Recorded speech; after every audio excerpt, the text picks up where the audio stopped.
तो आज के इस वीडियो के माध्यम से आपका भाई मैं हूं चंदन एक बार फिर से प्रेजेंट हो चुका हूं। मेरे प्यारे सिस्टर, इस वीडियो को आप लोग गौर से देखिएगा कि मेरे प्यारे सिस्टर, आप लोग के मन में जो डाउट था कि बीटीएससी एएनएम 10,709 का जो आप लोग फॉर्म अप्लाई किए हो, काउंसलिंग डेट कब आएगा, काउंसलिंग कब होंगे और जो काउंसलिंग होने वाला था उस काउंसलिंग का क्या हुआ, इसकी जानकारी चाहिए। साथ ही दोस्तों, इस वीडियो में सबसे बड़ी जो बात मैं करने वाला हूं, जो आपके लिए बहुत ही ज़्यादा इम्पोर्टेंट है, ये पॉइंट है, इस कारण से फॉर्म रिजेक्ट होगा। अब देखिए, मैं आपको 12 कारण बताऊंगा, 12-13 कारण बता दूंगा। ऑफिशियल नोटिस जारी हो चुका है उसके लिए बिहार तकनीकी सेवा आयोग की तरफ से, जिसके कारण से फॉर्म आपका रिजेक्ट हो जाएगा, उन सारे कैंडिडेटों का सिलेक्शन नहीं होगा। इसलिए इस वीडियो को अब आप लोग गौर से देखिए, आपके सामने सब कुछ आपको दिखेगा, ऑफिशियल नोटिस के माध्यम से दिखेगा। तो चलिए ऑफिशियल नोटिस पर सीधे चलते हैं और वहां से हम लोग पूरी जानकारी प्राप्त करते हैं। मेरे प्यारे सिस्टर, रोज की तरह आज भी आपसे एक छोटी सी रिक्वेस्ट करूंगा कि आप लोग वीडियो को शुरू से अंत तक देखिएगा, क्योंकि आप लोग बीच में वीडियो को भगा भगा करके स्किप करके देखते हो तो आपको जो जानने वाला पॉइंट रहता है वो पॉइंट छूट जाता है। इसलिए वीडियो को पूरा देखिएगा, कोई भी पॉइंट भगाइएगा नहीं। उसके बाद अगर आपको चैनल अच्छा लगेगा तो इस चंदन भाई के चैनल को एक बार लाइक करके और आप लोग सब्सक्राइब जरूर कर लीजिएगा। अब दिखाता हूँ जानकारी आप लोग दिखा देता हूं। 25/11/2022 के डेट में ये नोटिफिकेशन जारी किया गया, लेकिन वेबसाइट पर आज के डेट में अपलोड किया गया, तो हम आपको सबसे पहले दिखा देते हैं। बिहार तकनीकी सेवा आयोग की तरफ से आवश्यक सूचना है। दोस्तों, ये नोटिफिकेशन विज्ञापन संख्या 1/2022 ट्विटर नर्सिंग के लिए है, ठीक है। अब ट्विटर नर्सिंग के लिए है, लेकिन इसमें आपकी क्या जानकारी है, आपके लिए मैं क्यों बता रहा हूँ वो चीज़ देख लीजिए। दोस्तों, सबसे पहले मैं जानकारी दे दूँ कि ये जो ट्विटर नर्सिंग है ये भी स्वास्थ्य विभाग के अंतर्गत ही आते हैं। जैसे कि आप लोग जानते हो, ये ट्विटर पोस्ट हो गया, नर्सिंग का पोस्ट हो गया, आप लोग एएनएम का हो गया, जीएनएम का अलग होते हैं, तो सारे स्वास्थ्य विभाग के ही कर्मचारी हुए ये सारे कैंडिडेट।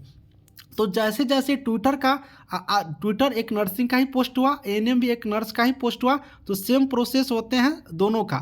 इसलिए जो ट्विटर पर फॉलो हो रहा है सेम आप पे भी फॉलो होगा, इसलिए हम आपको बता देते हैं इस नोटिफिकेशन को पैरेलल करके देख लीजिएगा, सेम टू सेम आप लोग को होने वाला है। चलिए दोस्तों, मैं जानकारी दे देता हूँ। सबसे पहले दोस्तों, जानकारी मैं आपको ये दे दूँ कि जिस तरह से यहाँ पर इन कैंडिडेटों ने फॉर्म को ऑनलाइन किया, ऑनलाइन करने के बाद इन सारे फॉर्मों को स्क्रूटनी किया गया। स्क्रूटनी का मतलब हुआ कि जितने कैंडिडेट ऑनलाइन आवेदन किया था, सारे कैंडिडेटों को फॉर्म को किया गया। चेक करके देखा गया कि जिन कैंडिडेटों को काउंसलिंग में आना है, जैसे कि सारे कैंडिडेटों को फॉर्म को चेक किया जाएगा।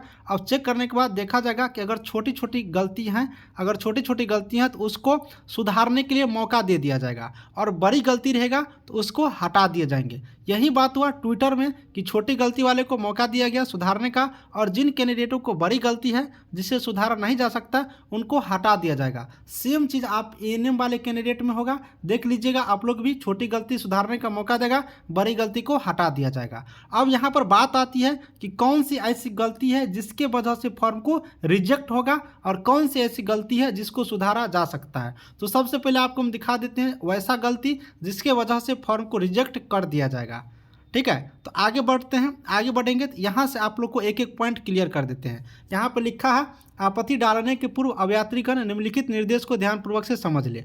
अब मैं जो ये आपको 12 पॉइंट दिखाऊंगा, ये 12 पॉइंट के कारण आपका फॉर्म रिजेक्ट हो जाएगा। उन सारे कैंडिडेटों पर कोई विचार नहीं किया जाएगा, एएनएम में भी, ठीक है, ट्विटर के साथ एएनएम में भी।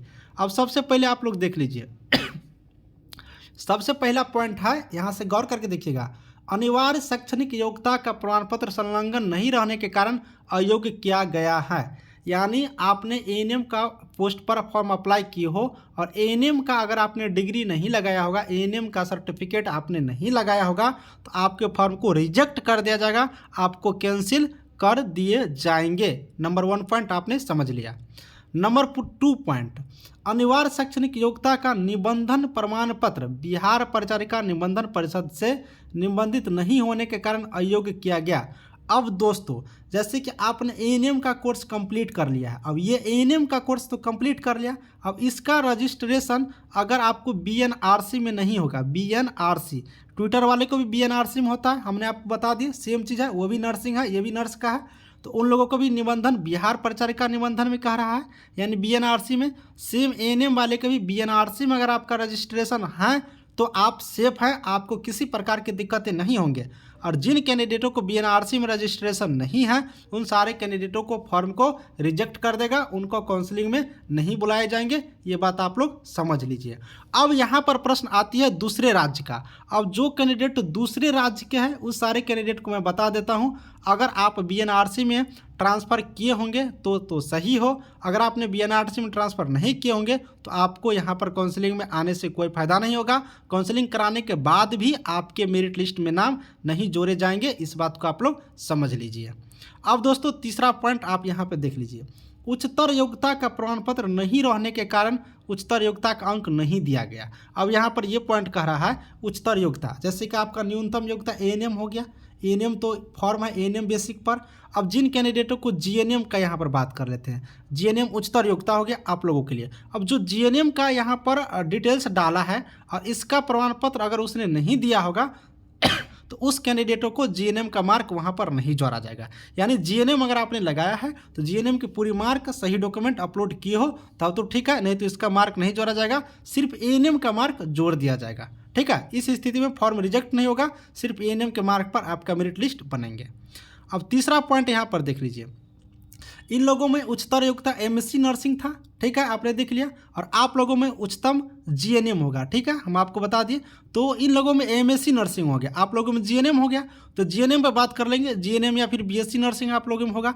अब जो कैंडिडेट जीएनएम या फिर बीएससी नर्सिंग अदर स्टेट से किए हो, क्योंकि एएनएम तो आप अपने ही स्टेट से किए होंगे, ज़्यादातर कैंडिडेट अपना ही स्टेट से एएनएम कर लेते हैं, लेकिन जीएनएम क्या करते हैं कि अदर स्टेट से बहुत सारे कैंडिडेट किए रहते हैं। तो जो अदर स्टेट से किए हो वो सारे कैंडिडेट क्या करेंगे, काउंसलिंग से पहले, ठीक है, काउंसलिंग कराने से पहले बीएनआरसी में जीएनएम वाला रजिस्ट्रेशन को, जीएनएम वाला सर्टिफिकेट को रजिस्ट्रेशन करवा लेंगे। अब काउंसलिंग से पहले अगर जीएनएम या फिर बीएससी नर्सिंग अदर स्टेट से किए हो, बीएनआरसी में रजिस्ट्रेशन नहीं कराते हो, तो फिर आपको इन दोनों सर्टिफिकेट का कोई वैलिड नहीं रहेगा, इनका अंक नहीं जुटेगा। इसीलिए सारे डॉक्यूमेंट आपको बीएनआरसी से रिलेटेड होना चाहिए। ठीक है, अब आगे देख लीजिए दोस्तों, यहाँ पर बहुत इंपॉर्टेंट जानकारी है संविदा कर्मी के लिए। संविदा कर्मी जैसे कि इसमें ट्विटर के पद पर बात है, उसी तरह से अगर आप संविदा पर एएनएम में सिर्फ सरकारी हॉस्पिटल में काम करते हो तो गौर से सुनिएगा, बिहार स्वास्थ्य विभाग का जितना भी सरकारी हॉस्पिटल है उसमें अगर आप संविदा पर कार्य कर रहे हैं तो आपको छूट मिलेगा, तो आपको पॉइंट मिलेगा, आपको नौकरी होने में सुविधा मिलेगी। अगर आप बिहार राज्य के स्वास्थ्य विभाग के सरकारी हॉस्पिटल में नहीं हो, प्राइवेट हॉस्पिटल में काम कर रहे हो या किसी दूसरे राज्य में कार्य कर रहे हो तो आपको छूट नहीं दिया जाएगा। स्पष्ट भाषा में समझ लीजिए, सेम एएनएम वाले को भी होगा। इसमें संविदा वाले ट्विटर के लिए बताया गया, अब आप लोग को एएनएम वाले के साथ भी यही चीज़ होने वाला है। अब दोस्तों यहाँ पर बात है संविदा वाले के लिए कि संविदा की गणना 24/1/2022 तक, ये तो ट्विटर का है। अब आप लोग भी अपना विज्ञापन में देख लीजिएगा कि जिस डेट तक संविदा वाले को लिया गया उस डेट तक आप डॉक्यूमेंट लगाए होंगे तब तो ठीक है, और सक्षम पदाधिकारी से आपका निर्गत होगा वो एक्सपीरियंस वाला तो ठीक है। अगर नहीं होगा सक्षम पदाधिकारी, जैसे कि वहाँ पर सर्जन सर को मांगा गया था सीएस सर से, तो सिविल सर्जन सर से जो लगवाए होंगे उसको किसी भी प्रकार की दिक्कतें नहीं होंगे। ठीक है, अब आगे देख लीजिए, ये पॉइंट बहुत सारे कैंडिडेट पूछ रहे थे। अब दोस्तों जो कैंडिडेट SC ST कैटेगरी के अंतर्गत आते हो वो कैंडिडेट को जाति प्रमाण पत्र अगर आपने अपलोड कर दिया तो आपको कोई दिक्कत नहीं होगा, और जो EBC और BC के अंतर्गत आए हो वो सारे कैंडिडेट को क्रीमिलेयर प्रमाण पत्र यहाँ देना जरूरी था, क्रीमिलेयर देना जरूरी था, और जो EWS के अंतर्गत आते हो वो EWS लगाना जरूरी था। अब जो SC ST वाले हैं तो SC ST, EWS वाले हैं तो EWS, और उसके बाद दोस्तों जो EBC BC वाले हैं वो क्रीमिलेयर लगाए होंगे तो उसको जाति का छूट मिलेगा, जाति का लाभ मिलेगा। अगर आपने ये डॉक्यूमेंट नहीं अपलोड किया है तो आपका फॉर्म रिजेक्ट नहीं होगा, आपको जनरल कैटेगरी में कर दिया जाएगा, इस बात को समझ लीजिए। तो ये जाति का मैटर था, जाति अगर आपने लगा दिए हो तो आपको किसी प्रकार की प्रॉब्लम नहीं है, अगर नहीं लगाए हो फिर भी दिक्कत नहीं है, लेकिन आपको जनरल में डाल दिया जाएगा। अब 9 नंबर पॉइंट आप लोग देख लीजिए, क्रीमिलेयर रहित प्रमाण पत्र, जाति प्रमाण पत्र पति के नाम से जो लड़की लगाई होगी, पति के नाम से उसको कोई लाभ नहीं मिलेगा। सिर्फ ये जो प्रमाण पत्र है सिर्फ पिता के नाम से होना चाहिए, पिता के नाम से, ठीक है। जो पति के नाम से लगाई होगी उसको लाभ नहीं दिया जाएगा, इस बात को समझ लीजिए। ये पॉइंट हो गया।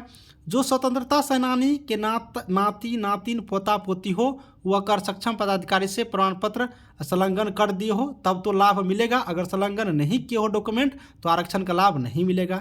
अगर दिव्यांग हो और दिव्यांग वाला आरक्षण का सर्टिफिकेट लगाए हो तो लाभ मिल जाएगा। अगर दिव्यांग का प्रमाण पत्र नहीं संलग्न किए हो तो आपको लाभ नहीं मिलेगा। तो दोस्तों ये पूरी जानकारी आपने देख लिया, जो कि एएनएम से रिलेटेड भी है। इन सारी चीज़ को आपको एएनएम से बिल्कुल रूप से मिल रहा है और आपको इसी वजह से फॉर्म को सेलेक्ट करेगा और इसी कारण से आपका रिजेक्ट भी करेगा। तो दोस्तों पूरी जानकारी आपने समझ लिया। दोस्तों जो आपको मैं बता रहा था काउंसलिंग का, वो ट्विटर का काउंसलिंग हो जाएगा आपके जगह पर, और आप लोग का काउंसलिंग ट्विटर के बाद होंगे, इसलिए आप लोग को घबराना नहीं है। इनके काउंसलिंग दिसंबर लास्ट तक ले लिया जाएगा, मैक्सिमम जनवरी तक। और आप लोग को जिस तरह से फरवरी मार्च यहाँ पर बातें चल रही है तो आप लोग को काउंसलिंग उस टाइम तक हो जाने की संभावना है। ये नहीं कि मैं कह रहा हूँ, तो काउंसलिंग हो ही जाएगा। जानकारी जिस अनुसार से आती है उसी अनुसार से हम आपको बताते हैं। तो दोस्तों कैसा लगा मेरा वीडियो आप भी बताइएगा कमेंट करके, और आपको किस टॉपिक पर वीडियो चाहिए बताइएगा। और दोस्तों टेलीग्राम ग्रुप से जुड़ जाइएगा, सारी जानकारी वहाँ से भी पूछ सकते हो, बताते रहते हैं। प्लीज़ एक बार सब्सक्राइब करिएगा और लाइक तो ज़रूर करिएगा मेरे प्यारे सिस्टर। वीडियो को समाप्त करते हैं। Thank you.